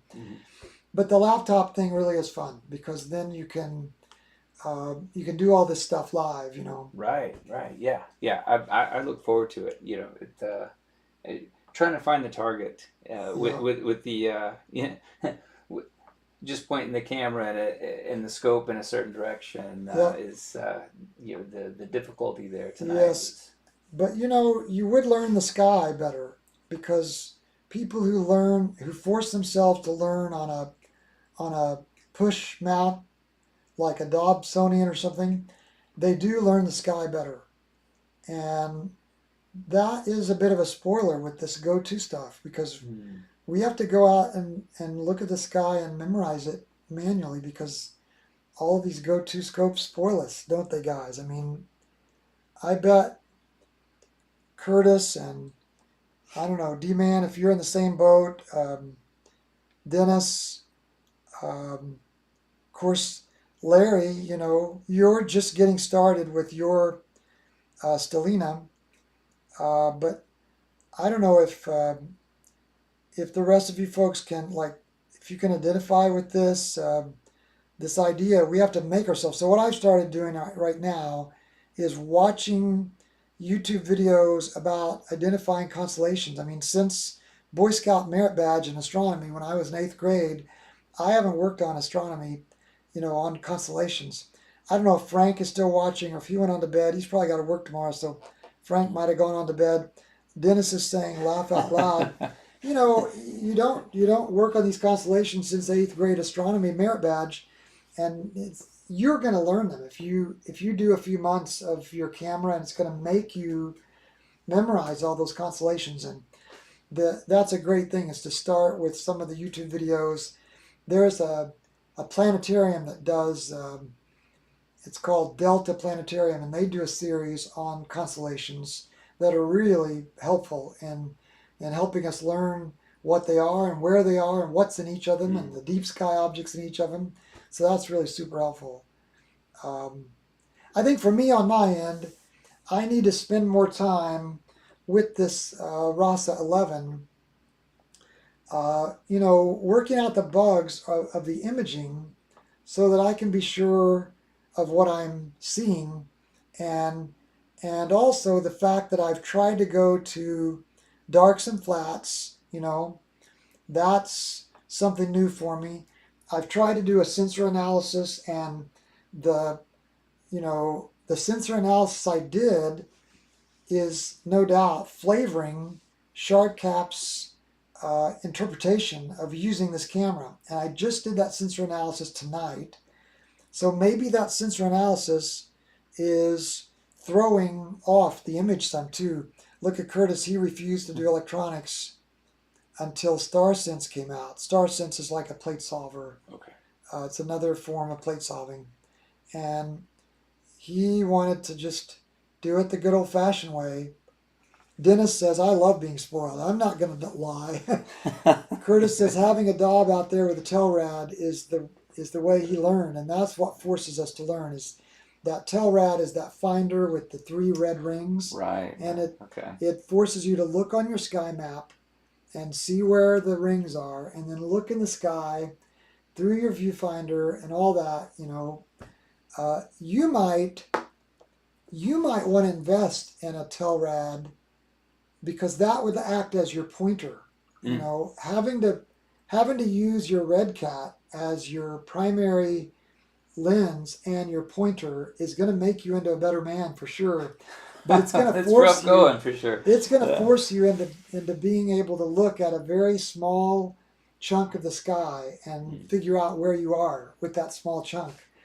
I started out in 2010, and I worked for about a year with a Celestron C800 with a Telrad, and it did help me a lot. But then I went idle for about 10 years and didn't do astronomy. And a homeschool group in November last year asked me to come and show them my telescope. And I got it out, and I thought, oh my goodness, this is going to be a stretch for me to remember 10 years later how to set this up. And I did. I got it set up and showed them a beautiful eyepiece view of the moon. And one of the parents actually said, doesn't it have like a screen? Do we have to look through this eyepiece?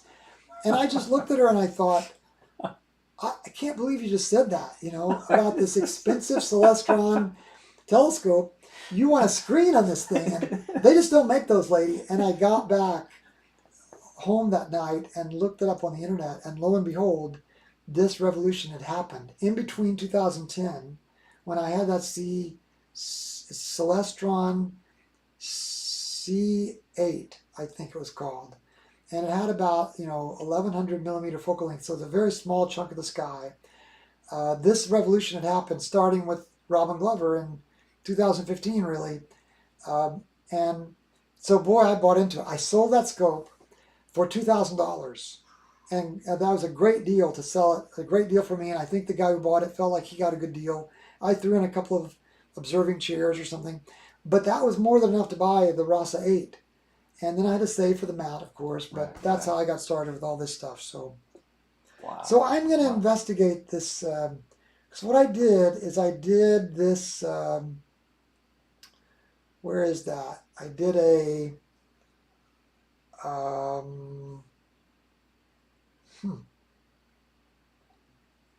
sensor analysis. I don't even see it here.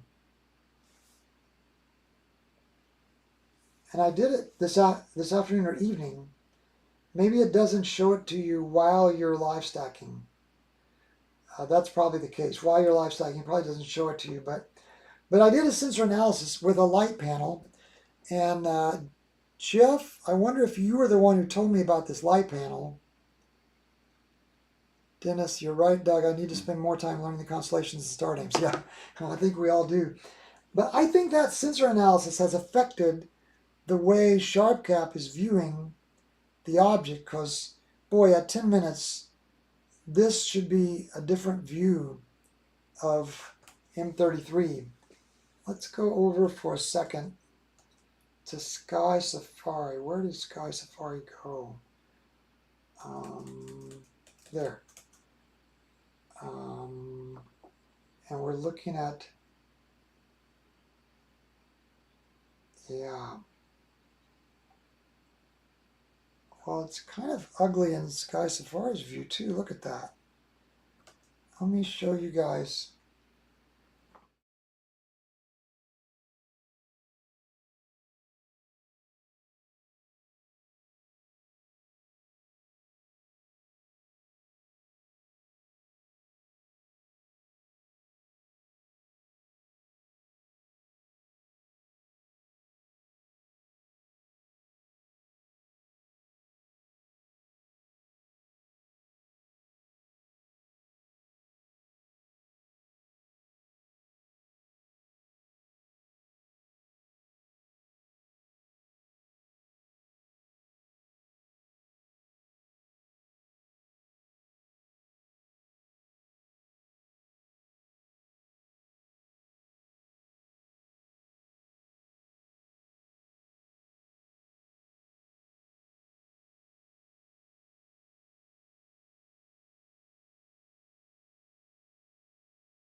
It might be that that's just what it looks like, but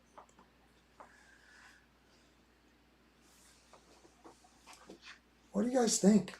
Is that what we should be seeing? This is a 40% zoom, there's 50% magnification. I guess that doesn't look terrible, does it? But the color is off. It's too much red, isn't it?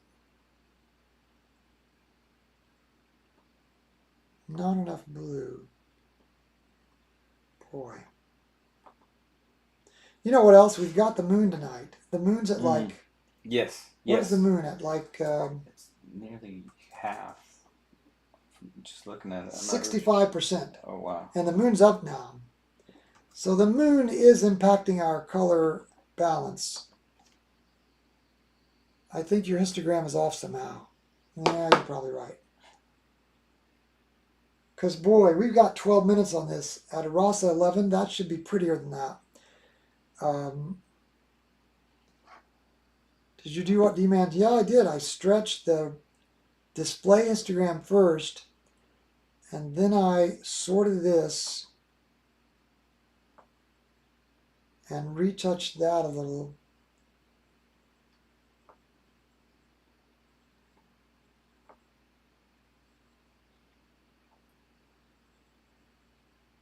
kind of ugly. I wonder if it's that. Oh. I wonder if it's that. Now this is it's just off of Reddit. A picture of RASA 11 Oh inch. yeah. It gives you maybe Yeah. kind of an idea. Shoot So, for there, so it makes you yeah. wonder. Right. What. Something's not right yet. Look at, but also the moon, and that's probably 6 hours. See if you Yeah. can find out how much integration that is, because we're at like 13 minutes. But Looks pretty.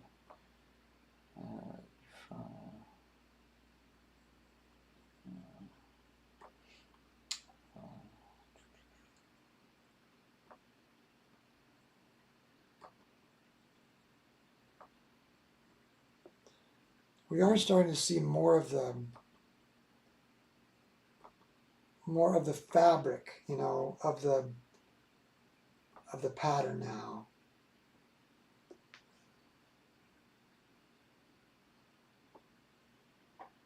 Still kind of ugly.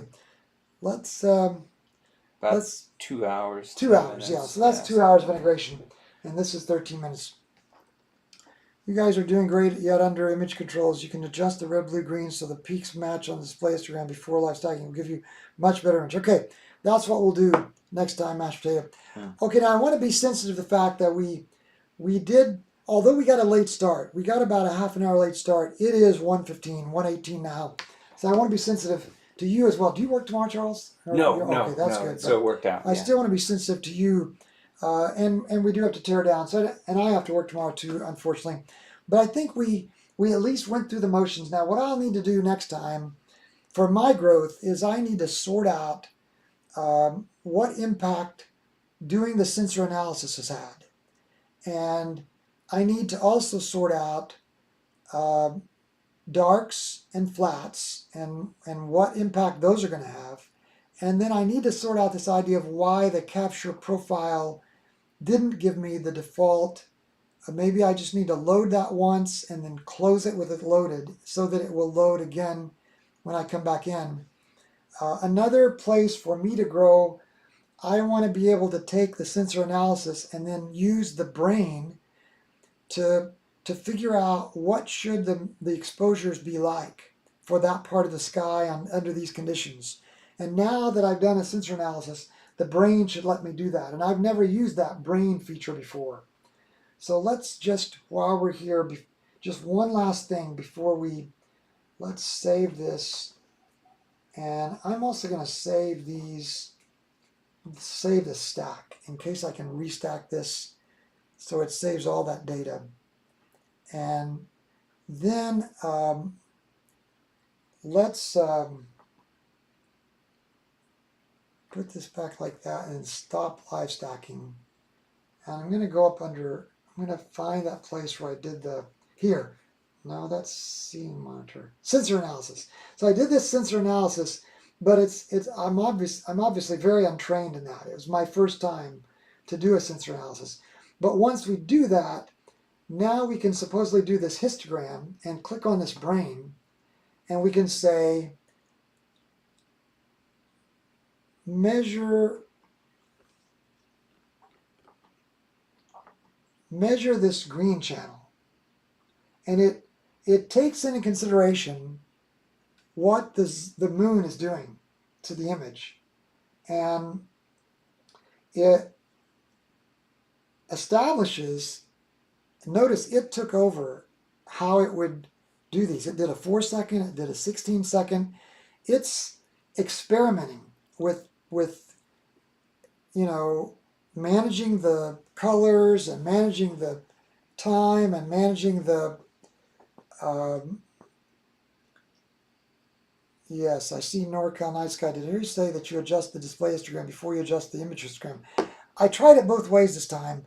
Normally what I do is I just reset the display histogram and then I leave it for the night.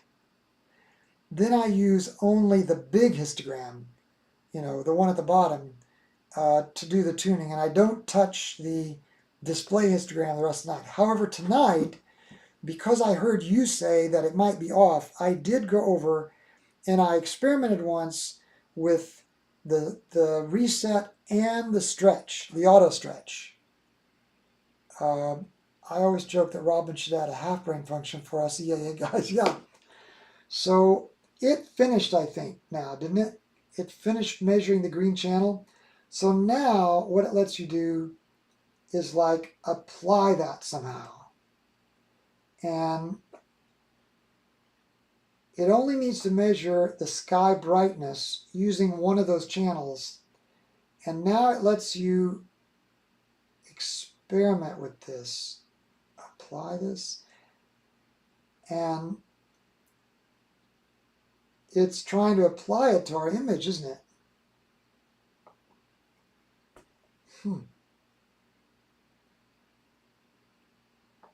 So let's take a look.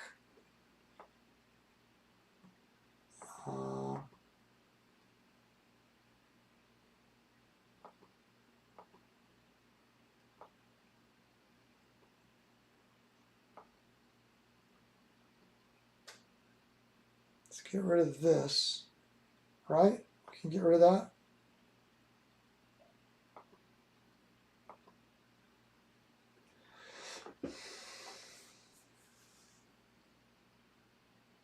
It takes one image to come in before you can do a color balance. Now see, NorCal Night Sky says big before little, but I don't think that's the way you guys train me, Curtis and Jeff and what's the bit depth? No, the bit depth is now at the ASI 2600, and it's the full 16 bit now. Okay, so we have an image. Now we can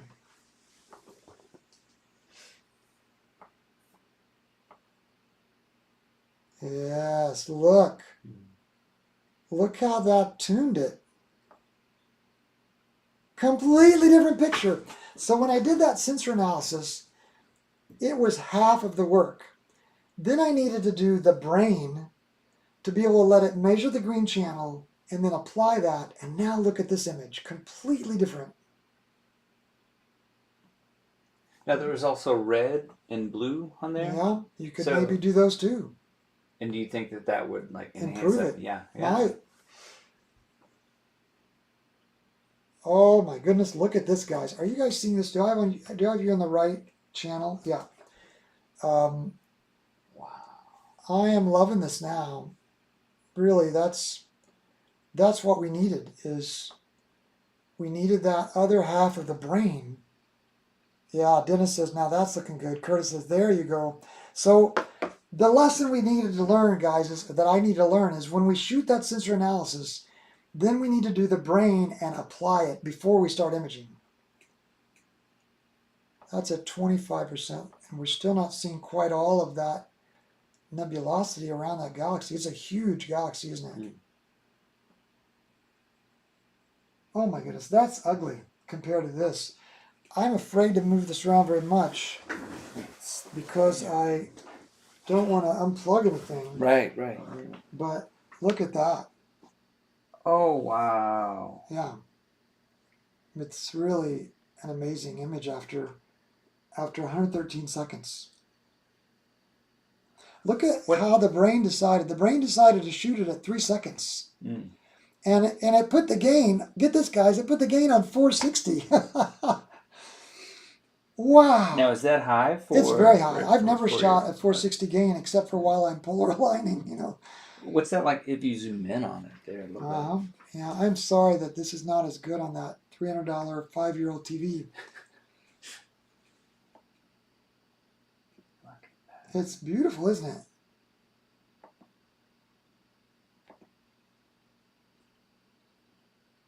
You got a little noise there as you zoom in, but you're at what? 100%. 460 gain is a lot of noise, I bet. You're right. But that noise would probably disappear. It would dissipate more the more we stack. Oh, right. Yeah. Now, that's just a single image right there. Is that? No, it's an average of... how many? 54 images. 50. 3 seconds each. Isn't that crazy? So that's what the brain... But I'll tell you why. When I programmed the sensor analysis, I said, I only want to be on an object for 5 minutes. So that means please make this so that I can see it after 30 seconds. And I think, to be honest, I need to go back and do another sensor analysis with a little bit more realistic picture and say, you know what, I think I'm going to be on an object for more than 30 seconds.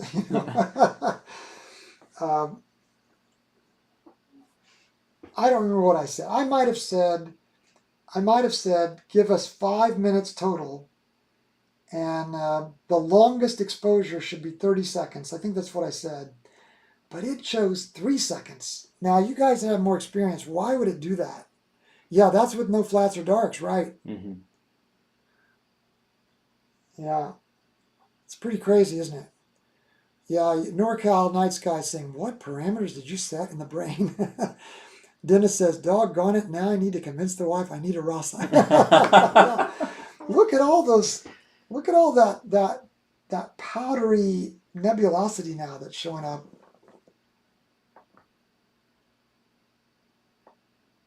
It's just so much better on this image. Don't lose a connection there. It is going to be weird if we lose it. You're right, but I think this does bode well for what we're learning. And this is, again, it's just new equipment. This is my first time ever really imaging with it. The one thing I did is I spent about 5 hours tuning that silly camera interface. And you know, you're more worried about getting a picture that CD inspector can view, and you're not even looking at the picture. You're really looking at the at CD inspector's curvature and like specs. You're not even looking at the pictures at all. So this is my first time to actually see real pictures of this scope view. I'm excited if it can do this.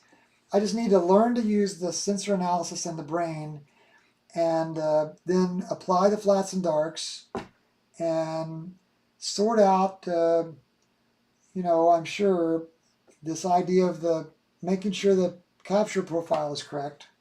Yeah, NorCal says just open the brain. You set the new parameters. Right. Oh, I see what you're saying. You're wondering what were the parameters in the brain. Oh, I see. Who knows what I said? So that's this. And I don't know if we can open that while we're live stacking. Let's save that and stop live stacking and just open that real quick. Can you tell by there? So the minimum exposure was 0.1 seconds. The maximum exposure was 30 seconds. Total stacking time, it says 60 minutes. But I'm sure I didn't say 60 minutes. It must have overridden me, because I would have said 5 minutes on that. So let's reshoot this real quick and measure the green again, with it being a total stacking time of 5 minutes. You know, I've never understood unity gain. Oh, Dennis has got to run. Dennis, good luck. Thanks for coming and visiting, for spending this time with us. Charles and I are going to run as well. We still have to tear this stuff down. So. Yeah. Exciting stuff. It is exciting. And thank you, Charles, for being with us tonight. No, thanks for having me. You. Yeah, I think this is great. Neat to have a person here to kind of, play off of, and we can, if one of us has to run out and do something with scope, and let you run the live stream, So it's done, isn't it? It's already finished. And I can apply that now. So it's amazing.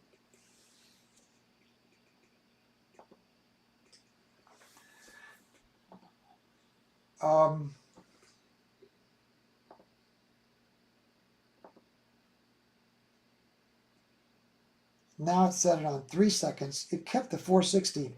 So it likes the game at 460. I would have thought that would have made tons of, but maybe what it's going to do is going to live stack for 5 minutes, and it thinks, well, I'll get rid of all that noise. If you give me 5 minutes shooting 3 second exposures, you guys that are still with us, and I know some of you left, but would you have ever shot 3 second exposures? I wouldn't have ever done that. I mean, I always assumed you had to have 30 seconds to see those details.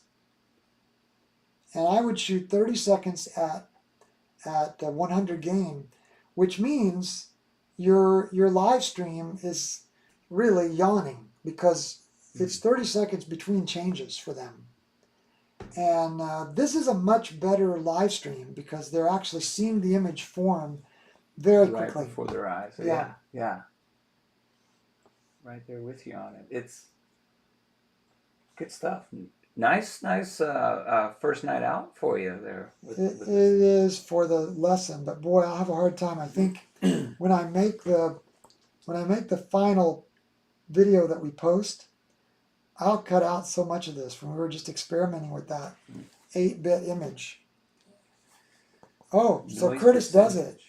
Curtis does those short. Curtis, I think you were the one who told me to try the short exposures that morning of the Messier Marathon. No, maybe that was Jeff. Yeah, a RASA, which is faster, right? F2 and the time and the sky brightness, right? Not only the moon, but the pollution. And I am running that Celestron light pollution filter. That Celestron light pollution filter was like $650. And all it is a piece of glass. Wow. But I didn't dare try it without it because I've run a RASA here without it. It just blows the light. I mean, the RASA sees all the light so clearly. I just didn't even want to try it. So it was $650. But man, I think, Curtis says a handful of seconds is all you might need. Mm-hmm. Well, it's exciting. All right, we're going to close this out. Once again, thank you, Charles, for being with us. Thanks for having me. Thank you guys with us, people like Curtis and NorCal Night Sky. I look forward to getting to know you guys' real name. Dennis, thank you if you're still with us. You probably went. All of you who visited Mashed Potato Mountain, and Alex, if you stayed up, I don't know if you stayed up, thanks to you for being here.